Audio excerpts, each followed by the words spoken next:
Our beach is amazing. How lucky are we that we as a city and as residents own prime oceanfront real estate right there on the Atlantic Ocean. We have 12 acres with our beach complex, and what an incredible opportunity we have going forward with that. Of course, we have our challenges. We know what they are. Mainly, our challenge is that we have a flawed business model at the beach complex. We are far too reliant on parking as a way of generating revenue to fill our reserves, to cover our cost of operating that beach complex and everything that goes into it. And every time we have to come up with some new money to either reinvest it back into the pier or put some money to fix some things at the casino complex, for example, we have nowhere to get it from except going right back to parking. That's an unsustainable business model. It's been our business model for many decades, and we have to start thinking outside the box, and now's the time to do it right now. Here's why the time to do it is right now. We are starting out in our fund with still owing about $4.5 million on the casino complex that was rebuilt in 2010, and at the same time, we have a municipal pool that has been empty for almost 18 months. In its most recent operating year, the pool cost the beach fund about $360,000 to operate, but only brought in about $60,000. Now that's unsustainable for a fund that already owes $4.5 million on its debts. We also know that the pool cannot be reopened. It has to be rebuilt. So we have to start from dirt anyway. And that's where the opportunity lies. You see, the elephant in the room is the pool, whether or not we should rebuild it, not rebuild it, should we relocate it, not relocate it.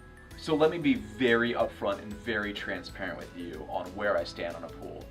I am drawing a line in the sand that I will not vote to rebuild a new pool at the beach complex as your city commissioner for District 4. And here's really why.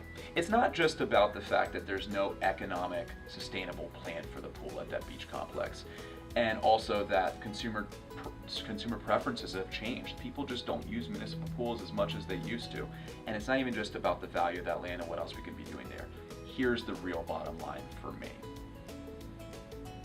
I am not willing to repeat the mistakes of the past. You see, I spent some time with a former commissioner who was part of the commission team that reinvested back in the pool about 10 years ago. They put a lot of money back into trying to save that pool and reopen it. And here we are less than 10 years later and the pool is empty again. And that commissioner, who will remain nameless, told me right to my face. He said, one of my biggest regrets was investing back in that pool and reopening that pool when we did it, because it created this expectation that a pool should always be here. And that's not the case. And it doesn't have to be the case. So, here is what I am not for. I will never be for any plan where we sell any part of our beach, where we restrict access to residents, and I will never be for a plan that builds any sort of residential housing or units on the beach.